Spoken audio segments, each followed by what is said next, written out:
Got it. Hello, hello. Welcome to the meeting. As you enter, your camera and your audio will be off. We would love if you keep your audio off. For now, we're going to open audio at the end so y'all can do a Q&A. But for now, please, microphones off. If you want to have your camera on, you're more than welcome. But please not. Yeah, hello. Yes, great. Perfect example of camera on, mic off. You're doing really great work. We're so proud of you. Thank you for being here. Welcome to Deep Vellum's first post flooding and apocalypse pandemic, mid-pandemic, and whatever. It's the first virtual reading we've done in 2022, and we're happy you're here. We'll get started in a couple minutes, but right now we're just going to let people get here. What's up? Intern, another really good example of look, camera on and off. Great. If you've never been to the Deep Vellum bookstore, this is what it looks like behind the counter. A mess, but on purpose. Like all good bookstores. Is your computer like swivelable? Could you show us what's beyond the? Oh, yes, good idea. Oh my gosh, great. Okay. Oh, very nice. This is it's here. This will, oh, wait. Okay, I told you I used my computer like somebody's never seen a computer. Okay, oh, I'm really proud of this area over here. It's not really set up yet. We had to move everything because of the flooding. I mean, we didn't really have to move everything, but I used it as an excuse to move everything because so many things got wet. None of your books, actually, which is great. They're too high on the shelves for that. And not in boxes. They're all on the shelves. Mostly galleries got hurt. Are we ready to start? Wonderful. Okay, we're gonna get started. Hello, hello. Welcome to this poetry reading. My name is Riley. I will be your mostly not talking host tonight. I'm the manager of the Deep Vellum bookstore. Proud to be on the Deep Vellum staff and happy to be here. I'm gonna give a quick shout out to Sebastian Paramo, who is doing a really good job of microphone off, camera on. He's our poetry editor at Deep Vellum and a total genius, and the gift that brought us these two beautiful poets and poetry collections. And so thank you, Seb, for helping bring us good work so we can, as I said earlier, proudly peddle it. Okay, without further ado, just so everyone knows, the way we're going to do this is a little bit of Q&A, very brief. I'm going to introduce S and Caylin, and then they're going to read, and then hopefully mostly they'll chat, and then we're going to open up the floor for y'all to ask questions. So without further ado, and sorry for the sounds of Deep Vellum. So the two books that we're discussing today are Iguana. This is a gallery, so ignore this. Iguana by Caylin Capra-Thomas. Caylin, please wave. Just in case. Yes, this is beautiful, Caylin. Wonderful, yay, brilliant poet. Caylin's other works include the chapbooks Inside My Electric City and the Maryland Letters. Her poems have appeared in journals including New England Review, Pleiades, Copper Nickel, 32 Poems, Hayden's Fairy Review, and many others. The 2018-2020 Poet in Residence at Idlewild Arts Academy. She now lives in Columbia, Missouri, where she is a PhD student in English and creative writing. So not just a poet, but I was going to say a studier. I don't know, whatever. Scholar. A what? A scholar. A scholar. That is the word I was looking for. Yes. Okay. Thank you, Caylin. And the other collection that we're happy discussing today is A Boy in the City by S. Yarberry. They're both beautiful. So the links are in our chat. You can totally buy them online. We'd love to ship you copies. S. Yarberry is a trans poet and writer. Their poet has appeared in Tin House, Indiana Review, The Offing, Berkeley Poetry Review, Jubilant, among others. I probably said some of these wrong, and I'm sorry. Their writing can be found in Bomb Magazine, Android Journal, Blake, and Illustrated Quarterly. They serve as a poetry editor of The Spectacle S has an MFA in poetry from Washington University in St. Louis and is a PhD candidate at Northwestern University, where they are a Mellon Cluster Fellow in Poetry and Poetics. 2 scholars in the house. Happy to have y'all. So before we get started, you're both debut poets, correct? This is your debut collection. Right. Correct. Oh, y'all can, yes, you can have your piano. Yes, That is correct. yes. Okay, how does it feel to have can you talk a little bit about the difference between putting a collection together versus have you published in the past? I mean, obviously in all of these journals, but can you talk about the difference in that experience? Whoever wants to start. There's still somebody riding down the street in their lawnmower in front of my house right now. I don't know if you can hear that. So if S wants to take this one first. Sure. Yeah. I mean, I think the biggest thing for me was, being a poet, as I am, working in like a long form kind of, wanting to both be like narrative in the sense that it doesn't all just like seem like random poems pushed together, while also being kind of immediately anti-narrative because I'm like a weirdy poet. I feel like that was like one of those things that was difficult about putting the poems together, and both wanting to tell a story and also being kind of antithetical to storytelling, and still kind of maintaining that association that I feel like is so integral to poems. So Sebastian helped me with that a lot. We met like a lot of times about the order of the poems. That was a big anxiety for me and the collection as, a personification of itself. That I think was like the trickiest thing, but also what was exciting about getting to kind of work in this book form. Yeah. I don't know if that gave you enough lawnmower time, Caylin, but the lawnmower is gone. But yeah, I think that I would say something similar, just that in terms of, it's just a very different process in terms of scale. When I sit down to write a poem, I'm just in that poem's world for as long as I'm writing it, and then probably for a little while after. And then when you put things into a collection, like S was saying, you're trying to find some kind of thread. You're trying to, make it clear why they all live together in this collection. And so that might require changing some aspects of individual poems that might not have occurred to you in the writing of them. Like there were a number of poems in this collection that Sebastian was like, this is addressed to a you, and it seems very specific, and it doesn't really, this particular you that it's addressed to isn't kind of important to the larger concerns of the collection. And so there were a lot of second person poems that I wound up turning into either first person poems or altering in some other way. So yeah, I think your purpose changes when you're moving from that small single unit space into the larger space of the collection. And so it definitely requires wearing a slightly different architectural hat, I guess. Now I'm trying to think of what hats architects wear. It's like there's like a hard hat in there somewhere, and then there's like I don't know, maybe like a nice drafting hat. I'm gonna ditch the architect hat metaphor now. It was beautiful. Thank you. Expensive hats. Yes. Too many expensive hats. Indeed.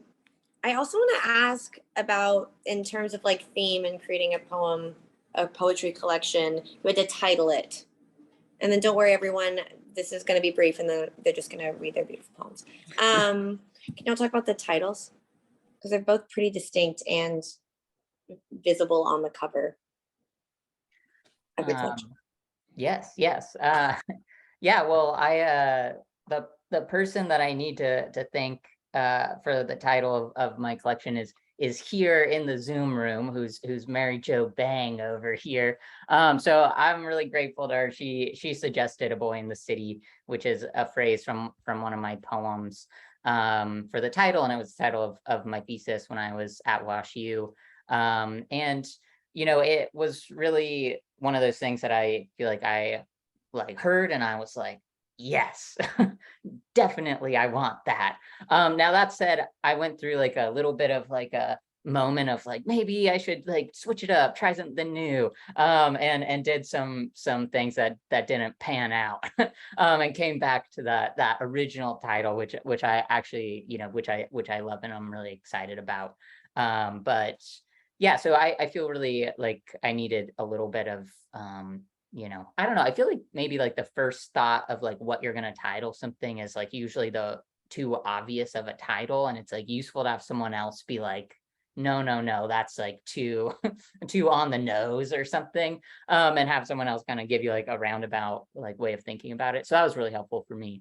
But yeah, I feel like Caylin, I saw on Twitter, because I follow you on Twitter, I don't know if you knew that, all we do, I feel like, is retweet each other's posts about readings. But I saw someone asked a question about titles recently on Twitter, Oh, and you yeah. responded. So that's my creative way of handing the mic over in a personal way.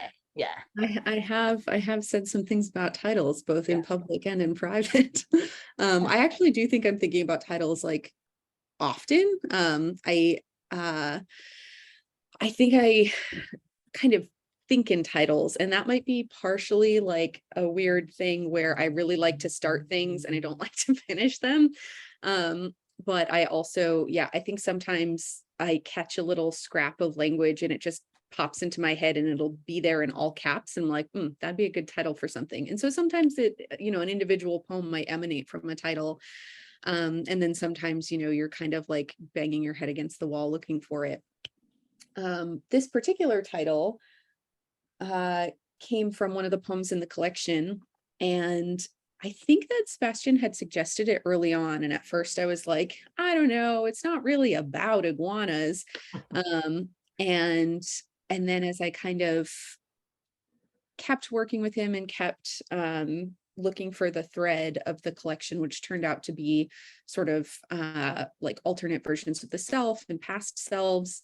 Iguana actually started to make sense for the way that it's kind of recursive, and it's both repetitious and doubles back on itself.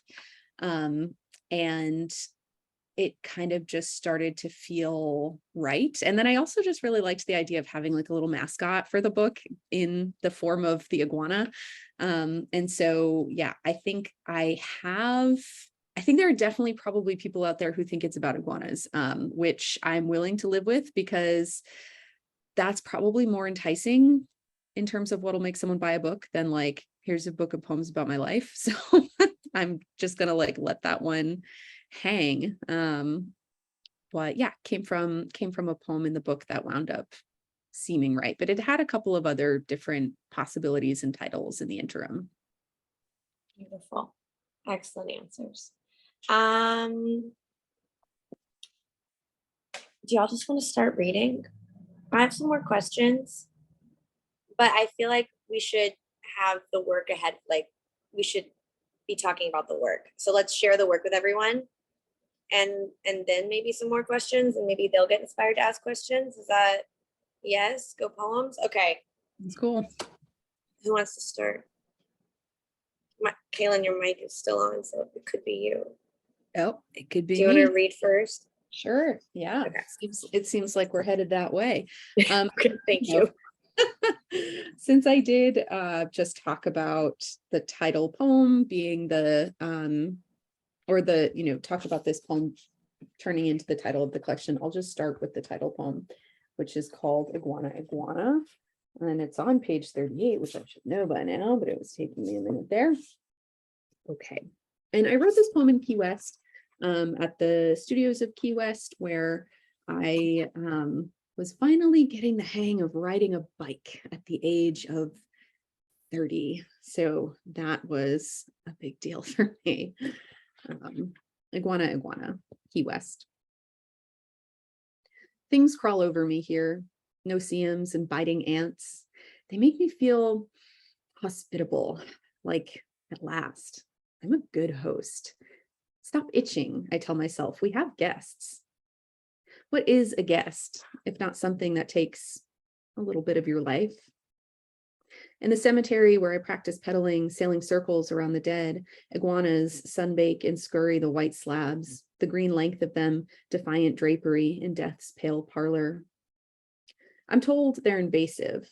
Even their taxonomy, iguana, it's too much, too many iguanas. The William Carlos Williams of reptiles, or the man my mother loved after my father, Jim James, who chugged caffeine-free Diet Pepsi and made his pecs dance, recited the 3 words of Italian he learned from Sylvester Stallone, ti amo and andiamo. He once argued with me over my stubborn belief that 10,000 was like the same thing as 1 million. I was never good with numbers. He was never good with kids. He built things and made my mother laugh. Maybe too much. Maybe for the wrong reasons.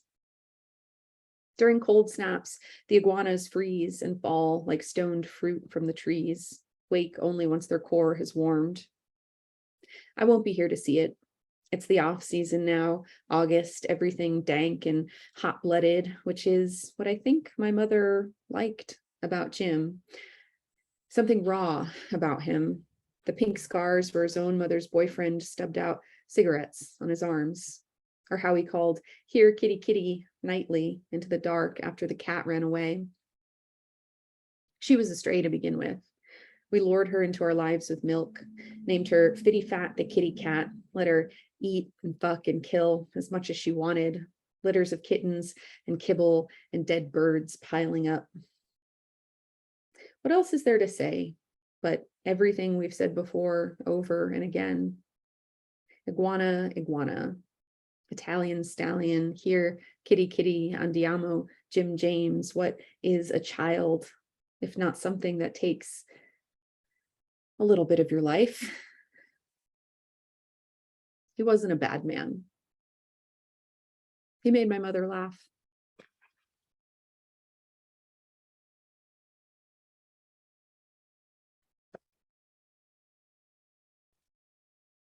Window. So many friends I've caught beautiful, not knowing it, cursing me in the snow or fumbling shirtless through cabinets for the last sachet of tea. Their petulance, an unlikely ornament. It is easier, I suppose, to wrap myself in myself, the root of us, alone, a lot. So I cook near naked by the kitchen window. I try so hard to get caught. But nobody looks up while they walk home to whatever awaits them. Not me, not this soup of lemon and leftover stock. Perhaps the television, left on since morning, the newscast too loud, never ending, perhaps a note that says, "I'm leaving." I've gone out and left the stove on for hours at a time, many times. Somehow, nothing's caught fire. But I know how luck is finite, quantifiable, and this knowledge is an under-the-skin feeling like being watched, like being told how lovely I look, bathed in the light of my own life, burning.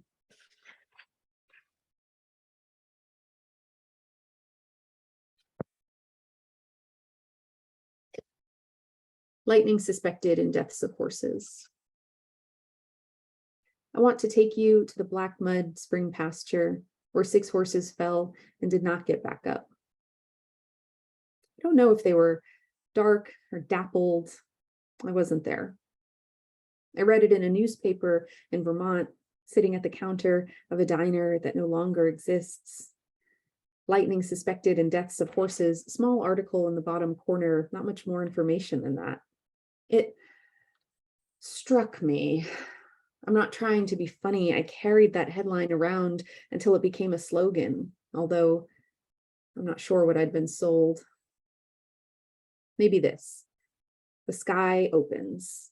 You kneel and beg its mercy, and it doesn't make one lick of difference. Or maybe light appears and your life is transformed. finally getting exactly what you asked for all along. A shift in luck, sudden brilliance, your body lit, electric, your own, enough to let it go. So there's a George Strait song called All My Exes Live in Texas. And I had an ex who liked to parody this song and sing All My Exes Live in Vermont. And I lived in Vermont at the time, but I was not yet an ex, so that was weird. But once I became an ex, I was like, oh yeah, there it is. Anyway, I thought that it would be appropriate to read this poem that riffs on the George Strait title for our Texan friends here tonight. It's called All My Exes Live in This Poem. Should I sing the title? I won't sing the title. I won't subject you to that. Maybe later. All my exes live in this poem. We ditched you once for a big burrito. Then again for smoked meat and AC. Skipped a date to sip fish bowls at the Mermaid Bar. Didn't call back for weeks. Compared your ass to the Rolling Stones. You're welcome. Tried to use it to balance a glass. Cut our foot on the broken window. Bled into the thread count while you pretended to sleep. We cataloged each thing you said that you hated. Messy-faced kids and white chocolate, or hearing our beefy hearts beat.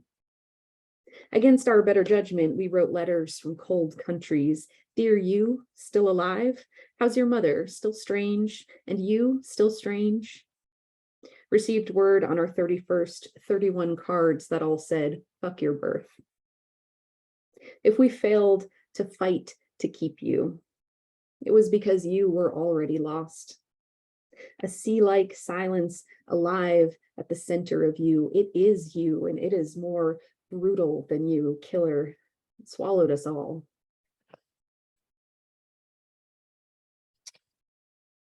So the other day, I heard some folks on NPR talking about black holes, which made me want to read this poem.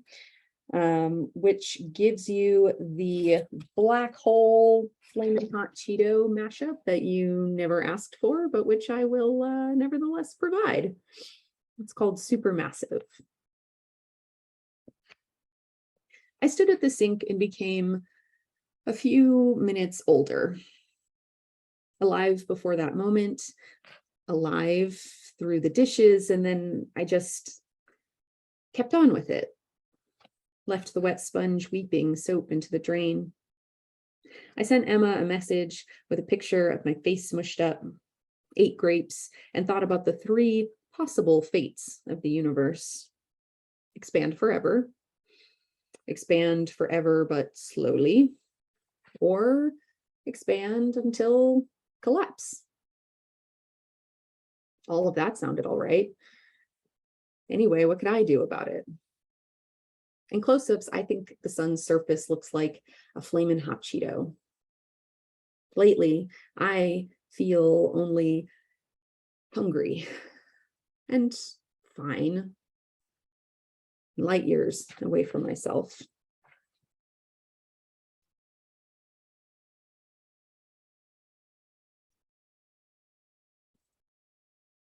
The next poem is for children of the 80s or 90s, anybody who feels like lightly traumatized by unsolved mysteries. It's called Stranger Danger. Mist makes the trees look grim. Unfamiliar. I still haven't called my mother. Are you abducted? She writes. Or kidnapped? I watch children climb the hill home, content in their solitude, not fearful. Is there a difference? I write back. Also, hello, I'm alive. When I was a child and unable to sleep, she would read me The Dangers of Strangers.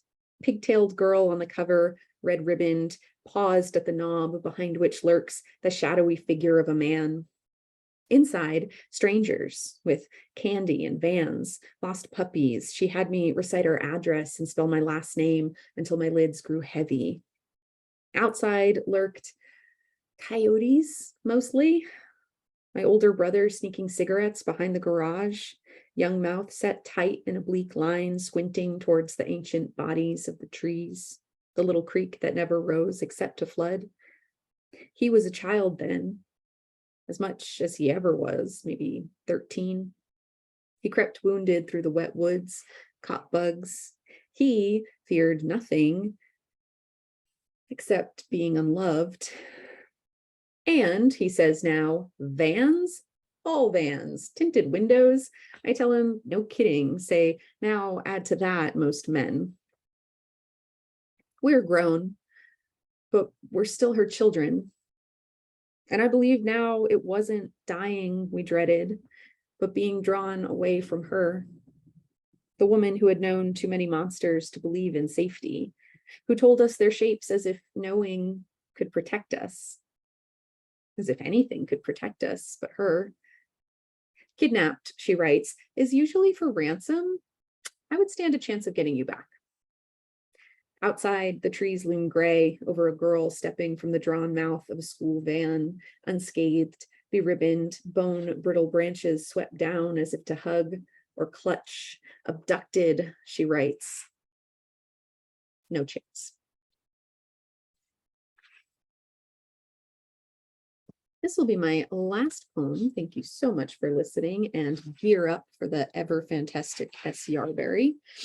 This is called Time Sure Flies When You're Not Living Up to Your Potential. So everything failed. The jabbed iron trees flamed out in spectacular failure along the ragged range forecast failed. The polster that glistered turned huckster. And the memory of that ex who called you Petit Bouchon failed to reassure that you once loved wreckful and reckless and in a foreign tongue.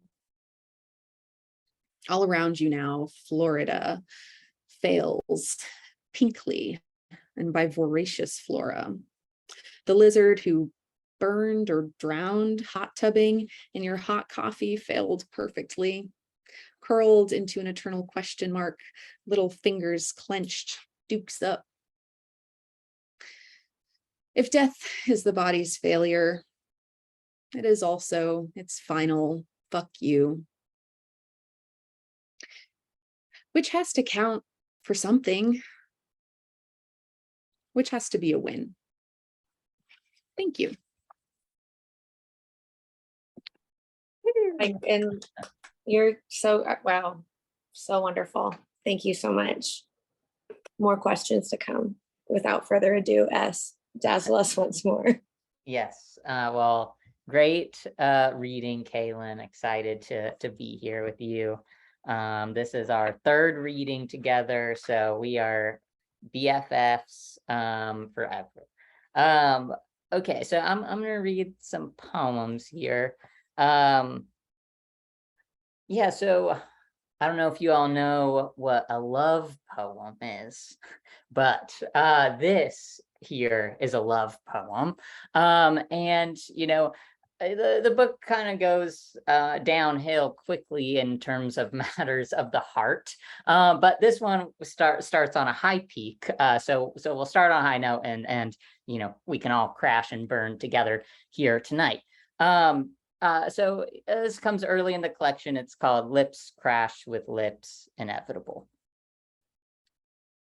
A modern catastrophe we are, you and I, blowing smoke into the wind, napping on the couch. Rain hits the windows, I doze in and out. Wet tires on the wet street, I dream of peaches that hang like lanterns in the dark. This is what we want. Sex, then rest. Sex, then rest. Anarchy, then composure. You have another lover who lives out of state. When she texts you, I think, oh nuts, my heart is so breakable. A siren starts, a fire truck glowing in the storm. Later, we'll drink beers. Our friends will wage themselves into the air. I have another love too, you know. It's hard to be alone. It's hard to be in love twofold. How bizarre. Barnacles are dying. How horrible to watch your life go by and want so much. Those purple mountains, rough, mouths agape. You wake me up. We kiss. Ask, what are we going to do today? What are we going to do? My whole life ignites. We'll do it all, everything. Okay. So the next up on the docket is sounds like it's going to be a love poem, but is it has some many allusions to Dante's Inferno. So we're in hell already. So quick deep dive there. And I've never read this one at a reading, but I'm going to give it a shot. So you're part of history tonight if you're listening. But all right, so this poem's called The Lovers. I once knew everything.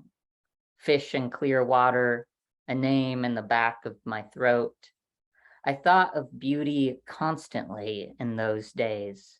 It was tragic and romantic, the way I moved, drinking warm rum and running my hand up your thigh. Close, then closer was my motto until a moment did us in. It's a game, though, this knowing. You know, then that cool rush of oblivion. You must know this, what it is to doubt, a sad sack jacking off into a winter night. I consider a word, oculate, Latin meaning equipped with eyes. If I could know what I needed to know, I wouldn't be here with the houseplant dying, watching snow fill the neighbor's yard. You, this very thing I fear, are exactly what I want. The sun goes underwater. Something emerges. What is it? What is it that I want to know? It's an idea, I think. A stone. You, I said, though, of course. Was I lying? I know I have lied before. All right. So this is gonna sound like I'm advertising a deep vellum book, but I am actually just reading one of my poems. But it is inspired by a great book out from Deep Vellum called Sphinx, which is translated, a translated book. It's, you know, I always joke that I don't read fiction or novels at all. But if I were to read fiction or to read a novel, Sphinx is high up on the list. And it's one of my favorite books. And I have read it. I'm acting like I haven't read it. I have read it. It's a great book. So this poem's called Sphinx. I wrote it after reading that book. And the central question of that novel is, how do you see me anyways? And so that's kind of the question I built this poem around. All right, Sphinx. I want to pick stoplights like apples and call all green bulbs pears. Okay, the streetlights are city tulips blooming against the coming night. There's nowhere else to be, not tonight, and the sky is what some call violet, but I call it the blue-lipped death that settles behind the dark cast of empty trees in this horrific evening hour. How do you see me anyways? This comes from the gut. I want to flip over rocks and cars and call them doorways, somewhere else to slip into. The sky cannot hold, not like this. Molded clouds clot the air, pregnant with water or fire or something mean. There's a devil on my shoulder, and he is singing a funny song, and it's getting stuck in my head. Oh no, Bo, daddy, oh ghosto body, oh good Goddo. And you are missing from all of this. The streets and the lights and the strangers, there is no you in any of it. Goodbye sticks to me like ticks on a deer, and I hate all the words I have. Each one cannot get to you. Everyone is alone out here, but at least no one seems angry. The strangers wear running shoes and other practical garments, walking home or somewhere close, their coats shining when the headlights touch too hard. How easy to be someone else, I lament to no one in particular. My shoulder devil, perhaps, is eavesdropping. Car doors slam like shouts. Good night, good night. When the street is doused in white, so untouched, I find it hard to look at. How do I see anything else? How do I get back to where I meant to be? There was a road. I want you to answer me. You were just out of reach. So one of the threads that runs through the book are these ekphrastic poems, and some are by Lenore Carrington and some are by Max Ernst, ekphrastic poems based on artworks by those two artists. To be very fair, I'm going to read one from each. And so this first one is based on a piece by Max Ernst. That's called Two Children Threatened by a Nightingale. Attracted to the guise and not the object. Light coming or going creates a time of day. This happened. This did happen. If the story is about a woman, let us call her Ark. The story goes fruit flies, horses, delinquent power. Or the story goes a burning, there's no more house. When I speak of gentleness, I speak of desire. What does the nightingale have that I don't have? Position, relief. I am tired of attraction. A snake moves across dried leaves. I wish for a doorway. If I was the prince of birds, who could hurt me? You couldn't. And then we saw the daughter of the Minotaur. The clouds came into the room. The dogs were asleep on the floor. When I looked for something solid, everything popped, then disappeared. The cloak like salmon slid to the ground.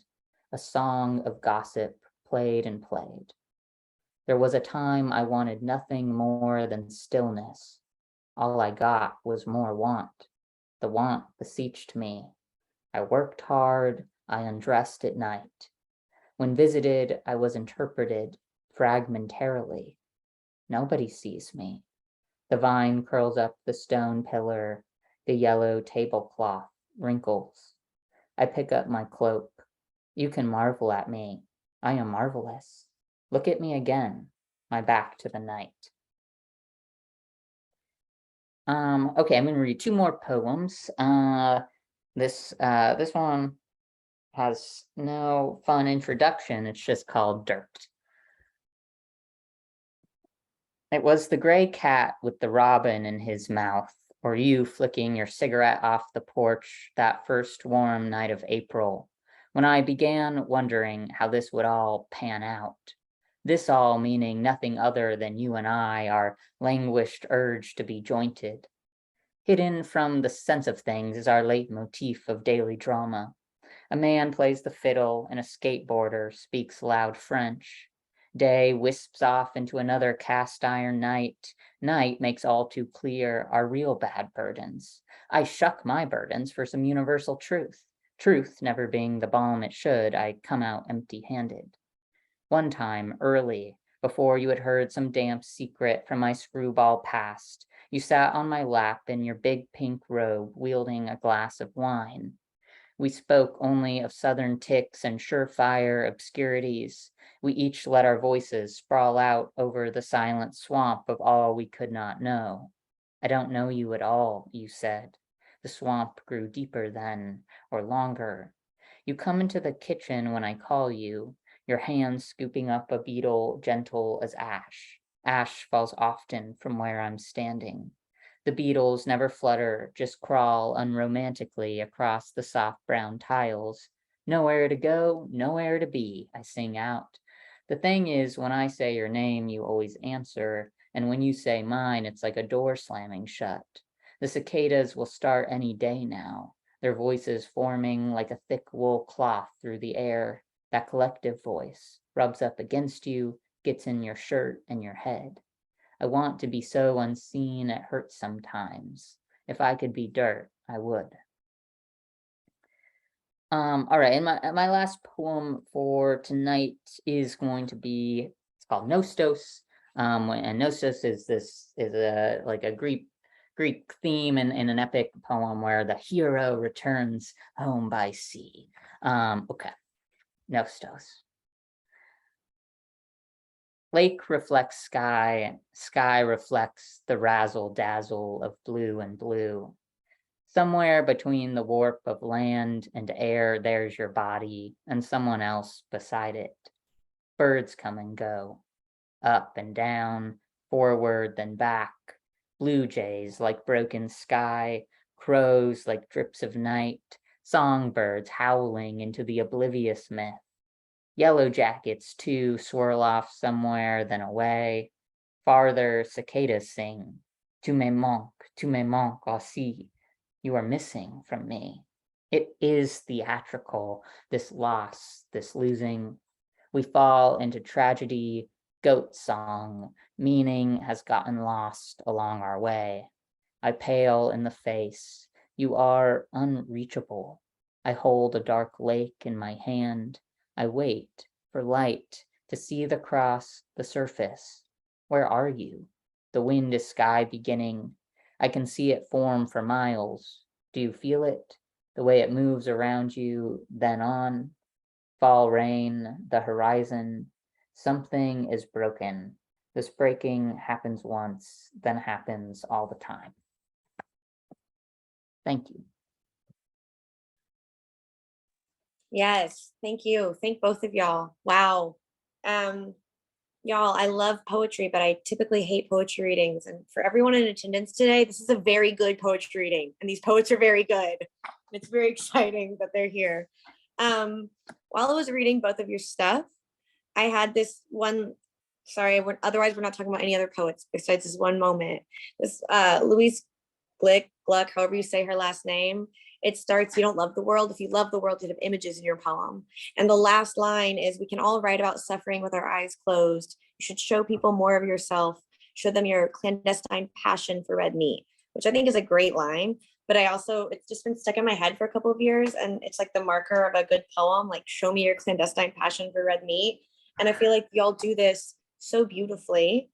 And it's wonderful. I would love to talk or hear you talk about the way that you use like the found material of your lives in your work, please, or whatever you want to talk about, but I would love to hear you talk about that.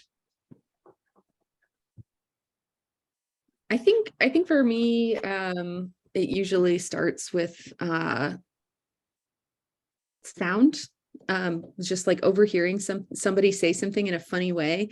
I think that's where the kind of tendency to have some poems emanate from titles comes from as well, because I'll just hear some odd little chunk of language and think like, yum, and want to just consume it and metabolize it.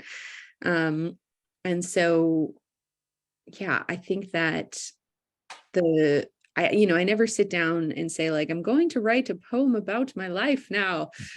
I think I just kind of hear something and it sets my mind off, and and then I just kind of weave in whatever else.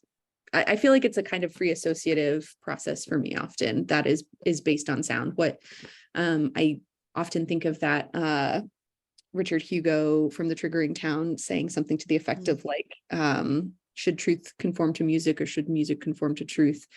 And following the music. So I think of that process as following the music instead of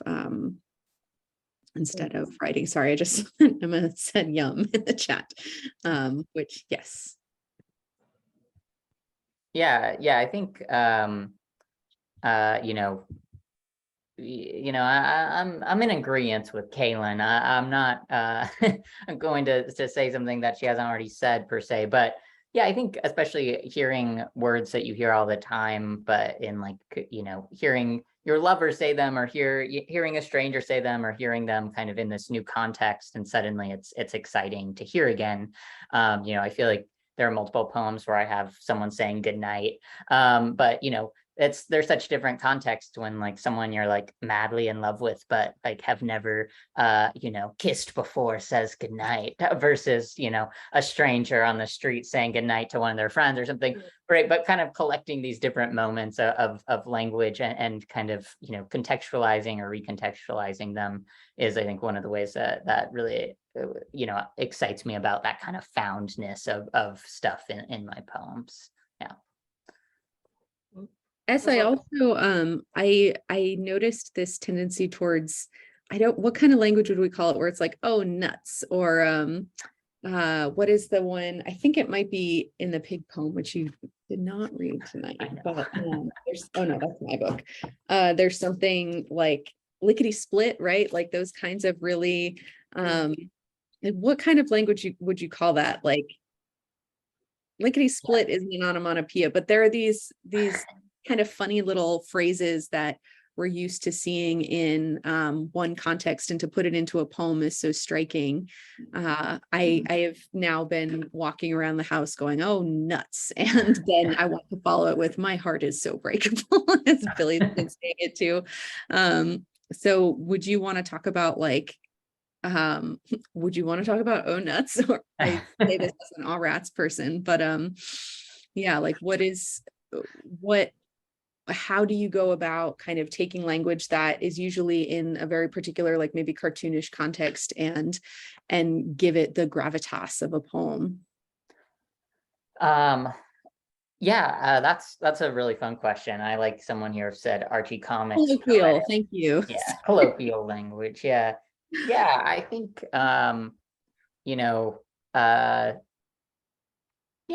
I think that it's always funny. I feel like we've both been at poetry readings together at least twice now, Caylin, and both times, in Zoom, like it's like the most silent atmosphere you've ever been in your entire life. But in real life world, people are laughing and giggling, and it's like, I feel like I definitely think both of our poems like lend itself to this kind of, I don't know, theatrics of language and of the self.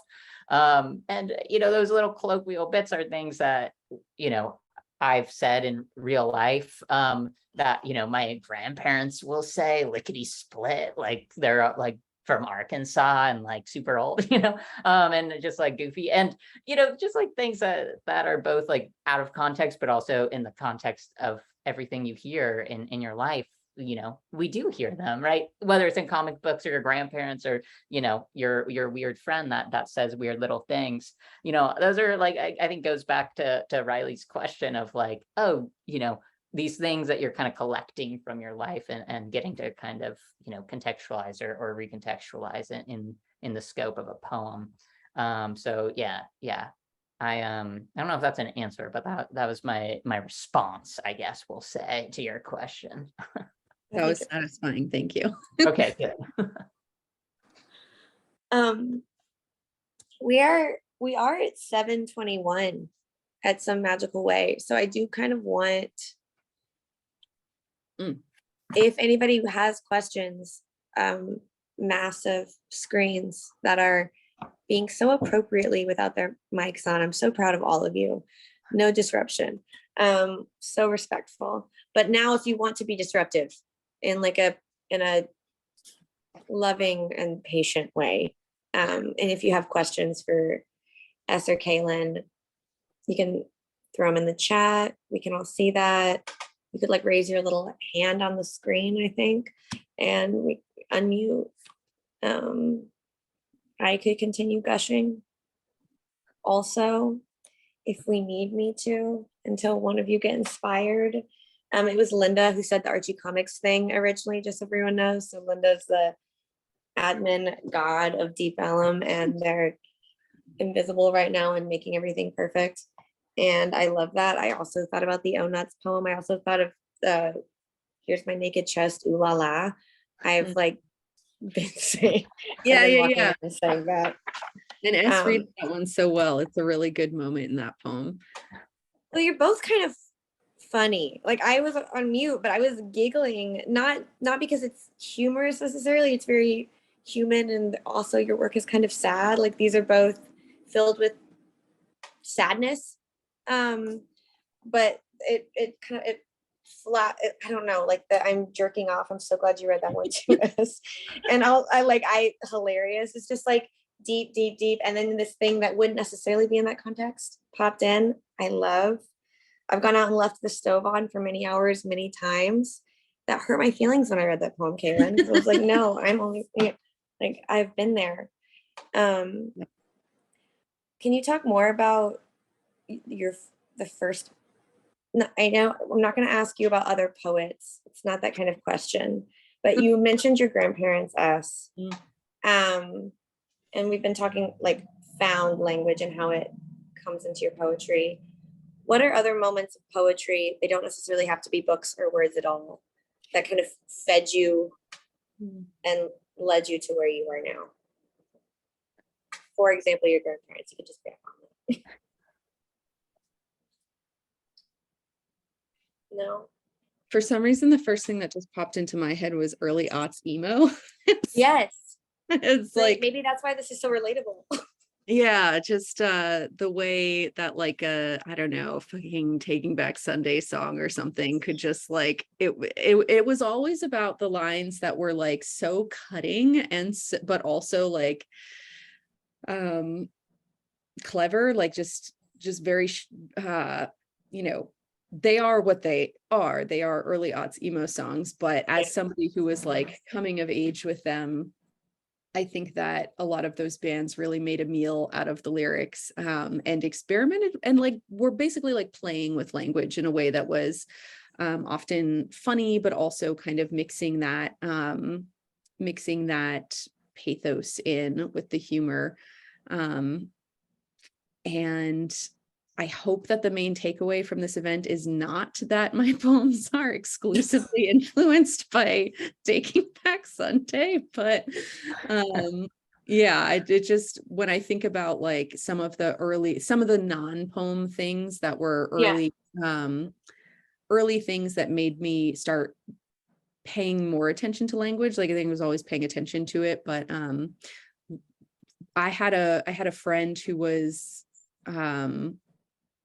I had friends who were in bands, like everyone had friends who were in bands. And this is so silly, but literally this guy once was like, I just really like it when someone writes a lyric and it's like something that like, it's like really original and no one's ever said it that way before. And I was like, huh, originality, interesting as a goal.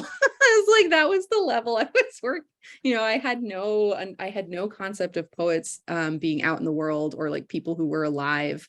I was really just like, I like writing. And then this guy who plays bass in my friend's garage band was like, maybe when you write, like make it like, try to make it like different. It's like, cool. So thanks, Gregoire, wherever you are. Unfortunately not here in the chat. It's okay. Okay, yes, please save me. That was amazing. Really weird territory here. Yeah, I mean, I'm definitely leaving this reading telling everyone, if you like Taking Back Sunday, check out Caylin's work. You're gonna love it. It's almost equal to that. So I'm really excited to have learned that about your work. They're very cute without the E. But yeah, I mean, I grew up like, I mean, this is, I feel like kind of adjacent to the whole Taking Back Sunday situation anyways, but I grew up skateboarding and surfing and kind of in that, very West Coast little California lifestyle I lived. But I feel like being a part of those two scenes growing up was like this really big way of like engaging in like, this different kind of diction and language and vocabulary of, words like kickflip and like cool stuff like that. But it gave, I think, a little bit of this like communal connection between, this group of skateboarders that I skated with or this group of surfers that I went out surfing with, that we kind of got to have this kind of different and weird language of a lot of like made up words and like made up little things that we did that ended up being this really like kind of, I think, a pivotal kind of creative moment in my life that led me to want to do more stuff with language and art. And for a long time in high school, before I everything was harder in real life than it was to think about it, doing it. Wanted to be like a skateboard designer person, and was really like into this idea. But it was really like in this world of skate kind of surf art stuff, that I feel like has kind of led me to where I am in this kind of roundabout way. But yeah. So that's probably my Taking Back Sunday moment, is that. Oh, I'm gonna like be in bed at like 3 and just like shoot awake at 3 o'clock in the morning and go, I can't believe that I spent so much time talking about Taking Back Sunday. It's Yeah. wonderful. I think it's great. I think those were both great answers. Thank you. Is anyone feeling crazy and gonna ask a question? Is it no? None of you? Because I can keep going. I think I saw a nervous hand from Colin Chris raised. Oh, let's hear it. I had a nervous hand. Hi everyone. Thank you both so much. Ass, I have a question for you. You mentioned Max Ernst, Leonora Carrington, as being maybe two of this long series of ekphrastics, or two artists who led to these ekphrastics. And I guess I'm wondering where you came in contact with their work, and if it was digital at all, and if you tracked a difference between digital artworks leading to ekphrastics and non-digital artworks. Thanks. Yeah, that's a fun question. Thank you. I first came into contact with Leonora Carrington's work when I studied abroad in Dublin, and in undergrad, and the art museum there had this big showcase of her work. It was very happenstance, but they had it all curated in this like old house type thing. So it was like walking through this like horrifying, creepy, like old house with like all of these like horrifying, amazing, surrealist paintings hung up everywhere. And I was immediately like, this is my favorite person I've ever seen in my life. So then through that, so Max Ernst and Leonora Carrington were lovers at one point, and kind of through the surrealist grapevine, as a young poet, I came across Max Ernst, and so they kind of became two people that I really whose work I really admire. But a lot of the poems were based off seeing electronic versions of it, which I mean, the real thing is always so cool, but I mean, you can't always be in like an art gallery every single minute of your life, unfortunately. But yeah. So, Caylin, are there any ekphrastic poems in your book? Or do you hate ekphrastic? I think I have a hard time writing ekphrastic poems. I think just because, I don't know, there's something, I think maybe just because it's visual and not sonic. Or if it's visual art, maybe I should like try some other kinds of art. I think I'm also sometimes like vaguely worried that my like art philistinery will like come through in my ekphrastic poems. But I mean, I do like art. There was somebody, so I like art. Verify. I did a residency at the Vermont Studio Center, and they have these studio nights where people can go and look at the visual artists, whatever they're working on. And as like like spending my life in the English departments person, I've always felt like if you're talking directly to an artist, you are responsible for coming up with something smart to say about their art. And it was like very stressful for me. And I'd be like, yeah, it's like, you're really saying something about the Great Pacific Garbage Patch or whatever.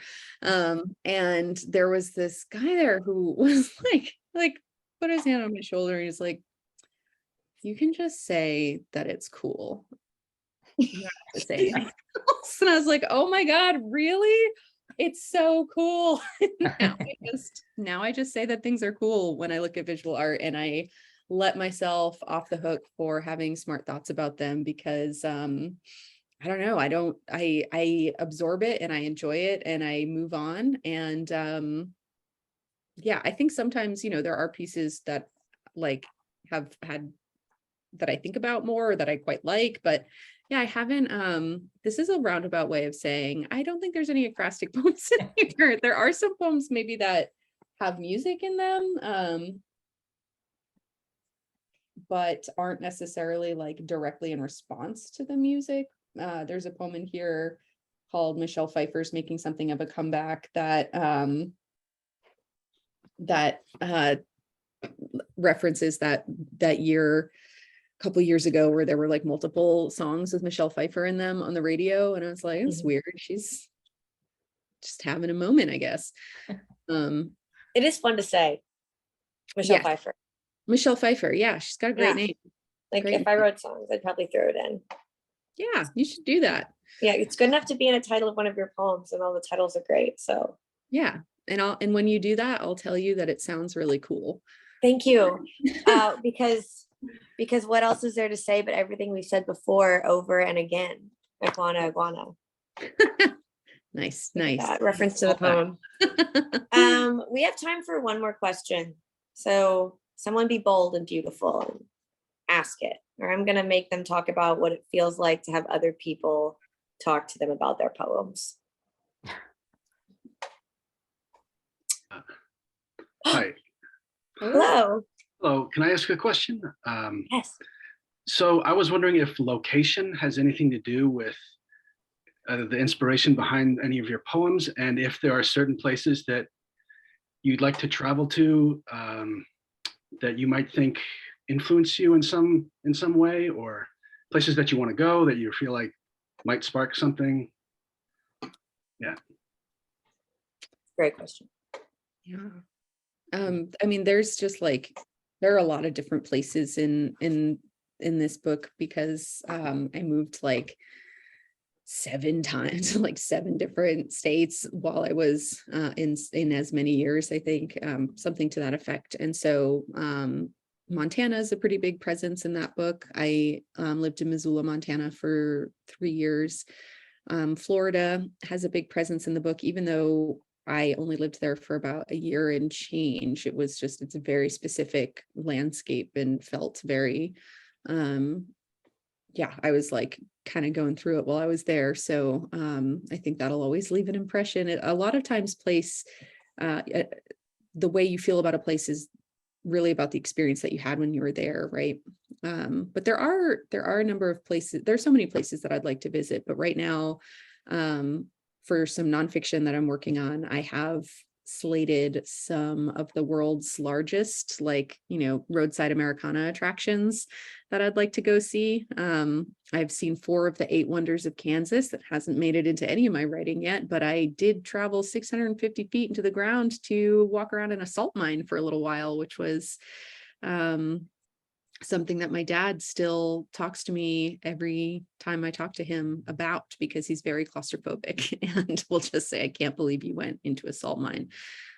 He hasn't gotten over it yet. He wasn't even there, but so that's what I've got for places that I'm interested in seeing some more of. And there are a lot in this book that were important. Yeah. S, what about you? Yeah. Place, Yeah. city. Yeah. As I said at my St. Louis reading, the boy in the city is mostly St. Louis, but with a little Minneapolis, a little New York City, kind of on both ends there too, but mostly St. Louis, and a lot. I mean, my friend Red's here, Colin's here, Billy's here. I mean, I had the tiniest little studio apartment in Chicago. I'm already a Chicago boy in the city these days. Back in St. Louis, I had the tiniest little studio apartment. And I wrote like so many of the poems in this book in that tiny studio that I was obsessed with. That poem Sphinx is like all the central west end of of St. Louis and just kind of walking around there, street lights. And you know, that city really became like a big part of it for me.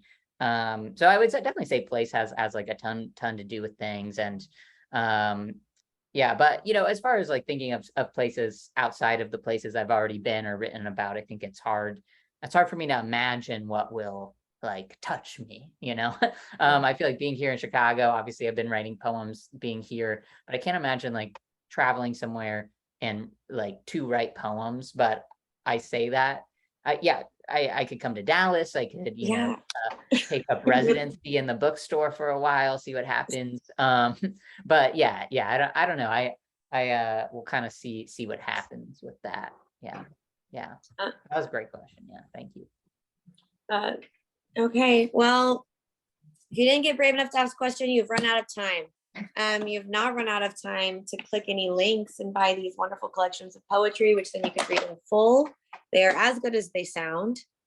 Thank you so much, all of you, for being here. Huge thanks to Linda, off screen in the back, being in charge of everything and wonderful. Seb, your editorial genius. Most importantly, S and Caylin, it was a pleasure. It was wonderful to hear you read. Nothing you said was weird or embarrassing, so there's no need to wake up in the middle of the night and think about it. I will do that for all of us. Thank you. Thank you. I want to clap, everyone. If you want to clap really quick, that's fine. Otherwise, we're shutting it down. You're all wonderful. Come to all of our events. Mwah. Thank you for being here. Yay. Yay. We're gonna shut it down. Yay. So